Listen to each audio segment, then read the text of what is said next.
What if forgiveness wasn't about letting someone off the hook, but about setting yourself free?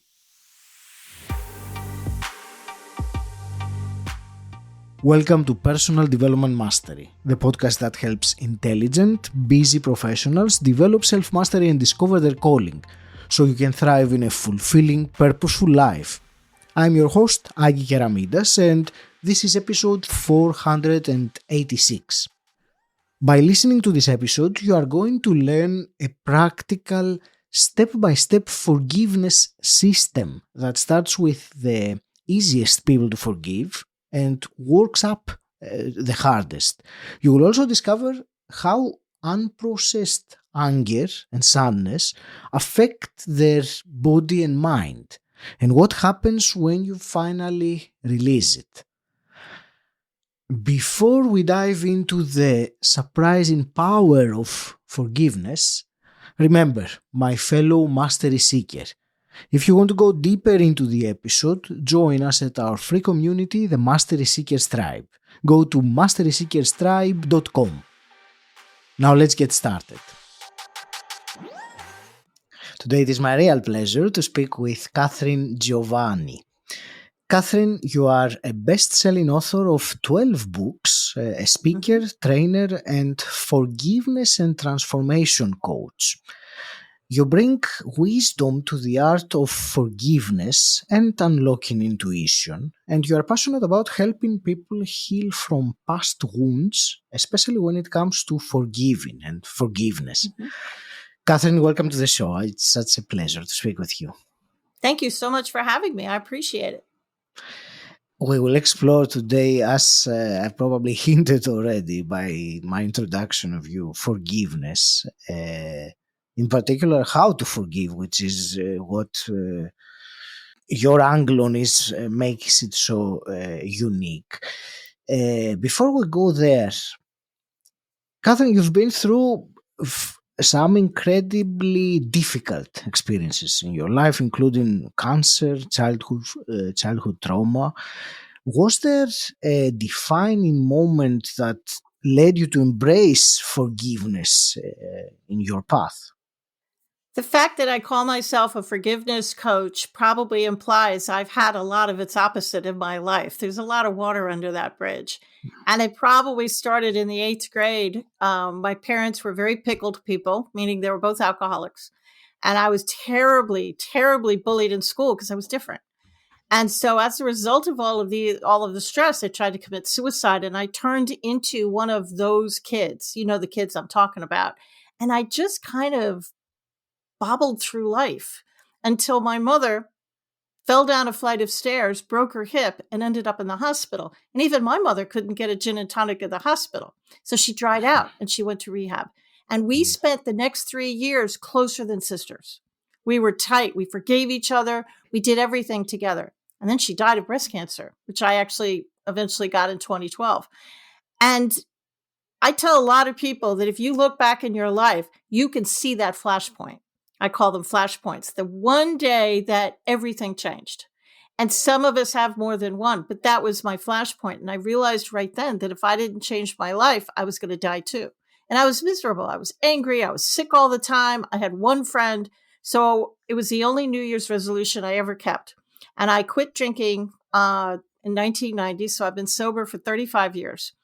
And one of the things that happens when you quit drinking is you go into these programs.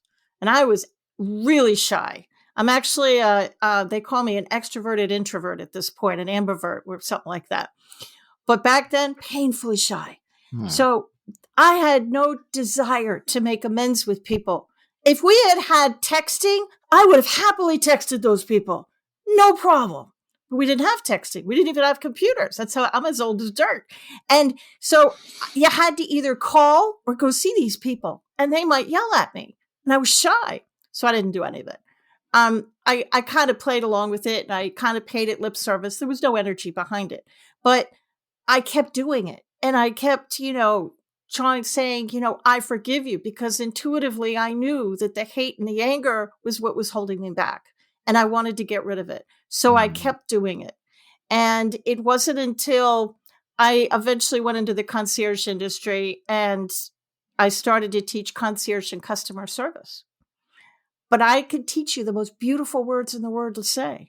But if you're angry, it's going to bleed through your body language, whether you want it to or not. And unless you're an award-winning actor like George Clooney or somebody, you're not going to be able to stop it.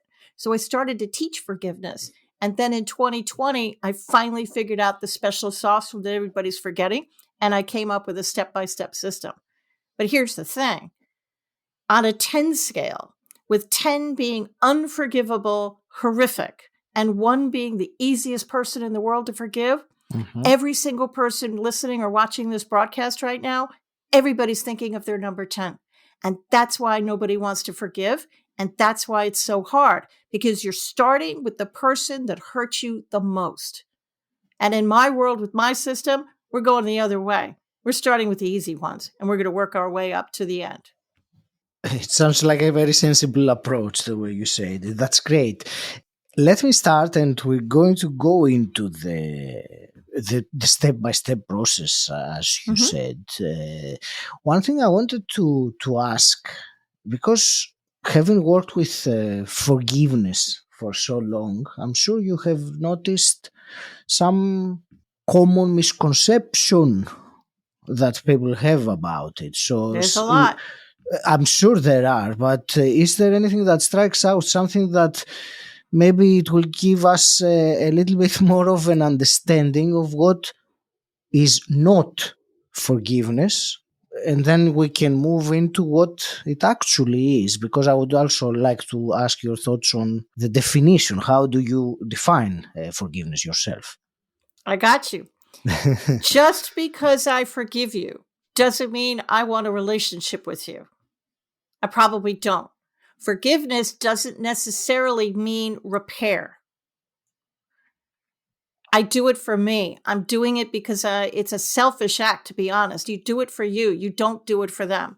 You know, the person you're mad at, and this is especially true in women with our exes, we want them to be as miserable as we are. We're sitting here eating a pint of Ben & Jerry's ice cream, and they're not thinking about us at all, and they're conducting their life. So Buddha has one of my favorite quotes in the world, and anger is like drinking poison and hoping the other person dies. Here's another big one. Just because I forgive you, and this is the one that trips everybody up, just because I forgive you doesn't mean I'm giving in and you're right all of a sudden. It doesn't mean I'm weak. Forgiveness is, if you're still wrong, you still probably have to make amends of some sort. Forgiveness, I'm doing it for me. And you don't have to reach out to anybody. You can do it in the privacy of your own home. That being said, you can forgive dead people too, because where they are or are not doesn't matter a lick, because you're in the privacy of your own home. You don't have to tell anybody. So the formal definition for me personally is I want you out of my head. I want you out of my head. I want to stop thinking about you. I want to stop dreaming about you. I want to stop telling the stories. And I want to start to pay attention to something else. It doesn't mean you were right. You're probably still doing it, and you're doing it to other people, and I don't care. I want you out of my head. And there's the other thing that people bandy around. There's some sayings that are just awful. And another one is forgive and forget. Okay. I'm originally from New York City, and I can guarantee you I'm not forgetting anything. But what I can promise you is by using my system, it's going to remove the emotional charge. So you're not going to think good and you're not going to think bad. You're not going to care. I remember I was on Facebook a bunch of years ago and I saw my ex-business partner's name. And that would send me to the ceiling, and it would take 2 days to scrape me off because I was angry. But on that particular day, I stared at the name and nothing happened. And I caught myself and I realized, wait a minute, I'm not angry. I don't care. Even wished her a happy birthday. I don't care. That's freedom. That's peace. And that's what this system, you'll probably remember, but there won't be any emotion behind it anymore. Thank you. The word freedom that you said is a wonderful way to conclude what you just explained. And I liked very much how you said it. I want you out of my head Yes. because what I wanted to ask you, something like this that we hold on, of course, it occupies our mind. Hmm. It also, as an extension of that, it influences our emotions and influences our mental, emotional, even all the other things that we don't necessarily see or are also obvious. Can you make a comment on that as well? I mean, apart from having something that one finds difficult or to forgive, apart from the occupying their head, what other consequences could there be? And I'm talking about something obviously that is, a big one, or perhaps not the number 10 that you said, but let's say over five. There's a saying that goes around the world: anger is toxic, and none of us and we all agree with it, but none of us really know the whys or the hows. There was a study done. It's called the Japanese Water Study by a guy named, and I always say Matsumoto, and I know that's wrong, but it's close. Yes. And what he did is he took 2 containers of water, and it's a lot more complicated, but I'm simplifying it. He One container of water, all he did was talk to it. That's it. He just talked to it. He spoke love to it, the most beautiful words in the world. The other container of water, all he did was spew hate, these horrible, horrible things. The pictures are right online. They're brilliant. And he then froze the water and he put it under a microscope. The water that he spoke love to had these gorgeous formations, like crystal formations. The water he spewed hate at, the opposite, malformations, black and brown, kind of feeding into himself. And why am I bringing up this study? Your body is 95% water. So if you have bad self-talk and you're filled with hatred and anger, what do you think you're doing to the water cells within your own body? You're literally making yourself sick. Here's another visual for you. And for anybody listening to this, I'll talk you through it, but do go over and watch the visual.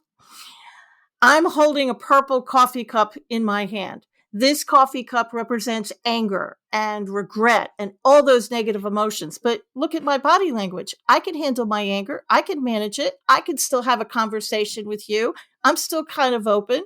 This is easy. But if I don't forgive and let something out of the cup, it's going to start to affect my life, because humans irritate other humans, don't we? And there's something is always going to irritate us. So I'm still putting more stuff into the cup, right? So now I'm using 2 hands to hold up the cup. It's not exactly affecting my life, but it's starting to get into my conversations. It's starting to get into my head. If I continue to not forgive and I continue to do this, now I'm holding the cup in front of my face. My life has stopped, completely stopped. It's all I can think about. It's all I can talk about. I'm getting sick now. I'm probably down to one friend. And even if I spin the stories funny, it's still bothering me. So what is my system going to do? I'm going to have you start with the easy people, the people you rate a 1, 2, and 3. And what's that going to do? It's going to allow you to put that cup off to the side. Now my anger is back on the side. I'm feeling better. And I'm starting to notice and pay attention more. I'm noticing a money-making opportunity or a new job. I'm noticing my dream significant other. I'm noticing a new way to lose weight. Why didn't I notice it before? Because I was so paying attention to my anger and my body, because now I'm getting sick. That's all I could see. I can't even Mhm. hear my intuition because your anger acts like a block. And it's very hard to trust your gut or your intuition if you're angry, because that's all you pay attention to. So that's a kind of a visual of what forgiving is going to do. Even with the 1s, 2s, and 3s, it's going to allow you to pay attention. It's going to allow you to breathe again. If you enjoy this episode, can you think of one person that would find it useful and share it with them? I'd really appreciate it, and you will also be adding value to people you care about. And now, let's get back to the episode. That's great. I liked very much the visual and the analogy. Can I ask, because you mentioned anger specifically, what I Mm-hmm. suppose the same would be for, sadness or some sorrow Mm-hmm. that we're not forgiving and we feel like that. Great. Would you guide us through then this step by step process so we can have an overview and understanding of how you approach forgiveness and how you teach it? Sure. I'm going to have you sit down and write a list of all the people you think you want to forgive. And I actually want you to use a pen and paper.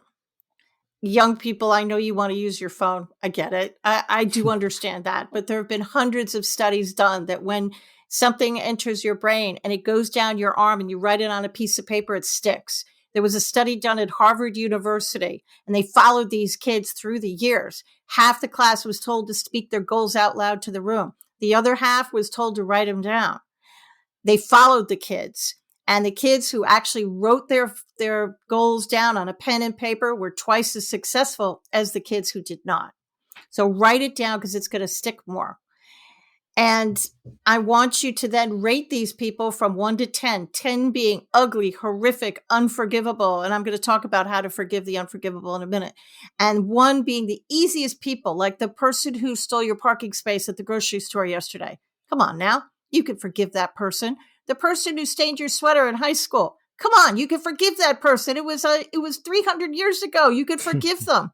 And I want you to write your list from people you knew when you were a kid all the way to the present day. Now, if you have 7 number 5s, I don't care. That's fine. If you skip a number, that's fine. I don't care that either. The whole point is I want you to write a list from easiest to hardest. And then I want you to be alone. And I want you to do something crazy. I want you to turn your phone off. Now, I know some of you are twitching at the thought of turning your cell phone off, but it does have an off button. And it also has a mute button. I don't want it to vibrate because the minute it dances in your desk, you're going to look and you're going to want to see it. I want you alone with nobody else around. Unless you have a dog. You can have the dog there. But I want you alone, right? And I want you to imagine the person is standing in front of you. But I don't want you to imagine them as an adult. I want you to imagine them as you knew them when this problem occurred, whether you were 3 years old or present day. I don't want you to imagine them as 2025, right? And then I want you to say whatever you want. The person could be alive or dead, doesn't matter. I want you to say whatever it is you want to say. If they're dead, this is your way of finally getting some closure. And then when you think you're finished, remember, I want you to start with the number 1 person. So you shouldn't have a lot of stuff to say because this is an easy one. I want you to put your hand in your heart because it reminds you to speak from your heart. But the words are just for the stupid humans. It's the energy behind the words, which is where the magic is. And here's the magic. I get people all the time that say, well, I did do the work. And I did, but they're not staying forgiven, are they? You get triggered. And then you get angry again because you see something or you smell something. Well, you didn't forgive the energy. That's the magic. Einstein clearly proved that energy is neither created nor destroyed. It just transforms from one thing to another. So your anger energy is going to linger around your body. We also have discovered, and Einstein, I think, was behind it, that everything has an energy field around it, including this little silver microphone. So I'm going to have you put your hand in your heart and say the following. I completely forgive Tom. I forgive the energy around Tom. I completely forgive myself. Hello. I forgive the energy around myself. I completely forgive the energy around the entire situation. And so it is. Amen. Go with God and end it any way you like. And then imagine that the person walks away. Now check in with your body. How do you feel? Do you feel like they've been forgiven? Cross them off the list. That's brilliant. Were they a number 5 level person? Are they now a 4 or 3? Great. Put the new number next to them. Wait 24 hours and then do it again. Was it a number 3 person and now it's jumped up to a 9? Ooh, why did that happen? That shouldn't happen. We're supposed to be going the other way. The brain is a beautiful, brilliant tool and it protects you. And what it did was that back closet that's been padlocked in the back of your head, well, it just opened and said, ooh, Katharine's ready. I'm going to flood you with memories you didn't know was there. So now you got a new list because you've got a brand new bunch of memories that you didn't know were there. And now, of course, you remember all these things. You're like, wow, no, I actually am kind of angry. So you have to add some stuff to the list. Forgiveness is like an onion. You're never going to be done with the damn thing because you're going to always remember things, but you're going to you're going to remove some of those layers. And then I get people who say, well, it didn't work. Did what you said, and it didn't work. I love it when people say that to me because it did work. You just got rid of the first layer. There's more layers underneath it. Keep going. Keep going, people. But when you get, the reason I want you to do the unforgivable last is because, my friends, they are a bear. Absolute bear. And that's why we call them the unforgivable. And I actually believe that there are unforgivable things in this world, 100%. So if you can't forgive the person, and you may not be able to, maybe you can just forgive the energy around the person. And if you can't forgive the energy around the person, well, now let's pick apart the memory. And here's where it's going to get weird. Stay with me. I'm going to stretch your brains a little bit. I promise it won't hurt too much. I'll take one of my own memories as an example. Let's take the bullies in school, right? So let's say I'm driving down the road and I usually turn left at the corner, but this time I decide to turn right, and that right turn gets me to work, but it's going to take me by my old high school. And I was bullied there. But by the time I get to work, I'm kind of grumpy. I'm biting everybody's heads off. And I had a perfectly lovely morning, and I have no idea why I'm grumpy. Well, I do, because that movie that plays on the back of your head that you didn't know was there started to play, and it remembered the bullies, and it's bugging you. So how do you remove that trigger? You forgive other stuff within the memory. I couldn't forgive the bully. Actually, at the beginning, I couldn't even forgive the energy around the bully. I just couldn't. And this happened to me years ago, decades ago. So I forgave other things within the memory. I started to pick it apart. I forgave this building, the energy around the building. I forgave the table, the desk, the chair. I forgave the playground. I forgave the people that stood around and didn't help me, and the energy around all these things. So now I've gotten that number 10, maybe down to a 9, and I have not even touched the actual person yet. I'm forgiving other parts of the memory. I'm dialing it back. And then you wait 24 hours and maybe you try it again. But never do more than 10 a night. I want you to do it at night before you go to bed, because you're going to be tired after you do it. And if you're doing a 8, 9, or 10 level person, only do 1 a night, because it's going to make you tired. That's very practical, the way that you said. Thank you. You said keep going, and I understand that with your description that it is a process, and It is. it might involve a period of time of doing it. One might wonder, so how do I know that it's working? Is there any sign that, you said that you say it, and you release you forgive the energy and so on, so you speak things, and I suppose you mean you speak them out loud, if that's what I understood. You can speak it out loud or to yourself. You're alone in a room. It's your party. You can scream and cry or say it in your head. This is your party. You can do anything you want. Some people can't imagine the people in their mind's eye, so talk to a chair. I'm actually not kidding. Put a chair in front of you and talk to the chair. If you can envision the person in your head, Great. Some people can't. Talk to the chair. You can even put their name or their picture on the chair and let them have it. You're alone. Do whatever you want. So is there any sign that it's working while we are in the process? Yeah, because you're going to care less and less. I know that sounds a little awful, but I actually mean it. You're going to, the emotional charge is going to be dialed back. It's not going to bug you as much.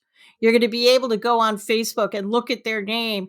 And if they're a level 10 person, it's still good, excuse my language, but it's still going to piss you off, but maybe not as much. Because if you can get the 10 down to a 7, now it's still there, but it's not going to be quite as painful. That's the sign that you've forgiven them, because you don't care. You don't care good. You don't care bad. You just don't care. And another sign is, the reason I want you to do it before bed is because, remember about the Japanese water study and the cells in your body? Well, they have to be cleared. When I do my own exercises, so I am my own guinea pig, and came up with this, and I sat down. I'm a little bit of an overachiever, shocker. And I sat down and I wrote a list, and I swear to you, it must have been 50 people on it. I had a lot of anger in my background. That's why I can be a forgiveness coach. And I thought, this is going to be great. I'm going to forgive everybody over all at once. And I'm going to be like a phoenix rising from the ashes. I'm going to wake up tomorrow morning and everything's going to be gone and I'm going to be a completely different person. No. Anybody in the medical field is probably laughing hysterically, knowing, no, it doesn't work that way. You can't get a number 10 person down to a 1 overnight. Ain't going to happen. I did forgive many people on the list. Absolutely. But I also spent the next 3 days in bed with what everybody thought was a stomach flu. It was not the stomach flu. It was my body trying to process all that anger. The reason I want you to do this before bed is because your body is a brilliant tool and it heals you while you sleep. Most people, 8 out of 10 people, when they do this process, get really tired. My older son gets really tired. So we always do it before bed. Some people feel their shoulders get lighter, which is weird, but it's true. It's a strange feeling. Some people feel energy move from their solar plexus. And for those who don't know, it's in the middle of your stomach, above your belly button, right there in the middle. Some people don't feel anything. That doesn't mean it didn't work. It just means you cleared the first layer and there's probably more work to do and you're not done yet. But everybody feels something. And if you're in the bathroom for a few hours, you didn't eat a piece of bad fish. It's because your body is trying to clear ancient sludge out of your body. So just be happy. Yes, the word cleansing comes to mind when you The describe word, yeah, that. a cleanse is not as nice as people think. There's things happen when you do a cleanse. it is. I'm just saying. Your body's happy afterwards, but the process is not very pretty. But neither is forgiveness. I'm asking you to go back into your past, which is the last place you want to go. Mm-hmm. And I'm only asking you to go back a couple more times because I did come from a rough background. And I can regurgitate, I'm using that word purposely, I can regurgitate all those bad things. I can cough them up for you if you want me to. But to be honest, I don't remember them as much anymore because I've forgiven my past. And it didn't happen overnight. It took months. And I've forgiven them. So now I can look back at my past and I can see the adults that were trying to help that young kid in the 8th grade. I could see the love that followed me through the years that I didn't even know was there. So now I see the love that was back there. I don't remember the hate as much. So have I changed my past? I've changed my perspective. So the answer is, yeah, I have, because I don't remember it as much anymore. And that's what I can offer you. That's what this system is going to do. It's going to offer you freedom and peace from the shades of your past. Many people call this shadow work because you're working in the shadows. Is it easy? No, you're going to cry. You're going to laugh. You're going to be upset. You could do it with a buddy if you want. It's a great exercise to do with somebody. There's worksheets and stuff in the book. But please, whoever you do it with, please make sure they're not on your forgiveness list. It could get awkward when you get to their name. And you might want to make sure that they could keep a secret because you're going to be opening up the skeletons in your closet. So make sure it's somebody trustworthy that's not going to go to social media and start clicking away. That's great. So thank you for the practicalities that you shared, Katharine. It's always useful. Before I start concluding this fascinating conversation, I also wanted to ask how much of what we have discussed today is relevant to self-forgiveness. Is there any major difference or any major similarity that one could be? And that's more of my own personal curiosity in the question. This is the first book of 3. The second book in this series, which I'm actually writing as we speak, is How to Forgive Yourself. Right. It's such an important topic. I'm devoting a whole book about it. And the process to forgive yourself, because quite often when you are making your list of people you need to forgive and you rate people as a number 10, many people find their own name up there. 100%. So the process to forgive yourself is the same process that I advise you to do the unforgivable people. I want you to pick apart the memories. So instead of writing a list of people you need to forgive, when it comes to yourself, you're writing a list of memories. You're writing a list of people that maybe you have hurt, that you kind of want them to forgive you. And then I want you to pick apart the memories. I want you to pick apart whatever it was, and you can forgive the table, the desk, the chair. If you can't forgive yourself, pick apart the memory. If it's a Christmas dinner, pick apart, the plate that I have. I forgive the plate. I forgive the chair. I forgive my childhood home. I forgive the turkey in the middle.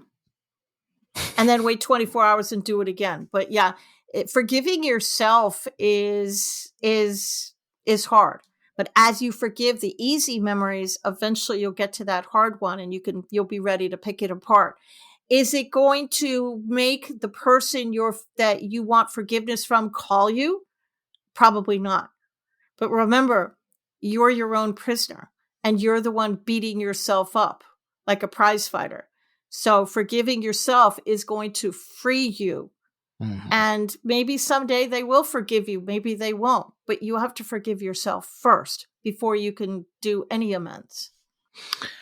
Thank you. I'm glad I asked, because it was a very interesting point there. So thank you for that.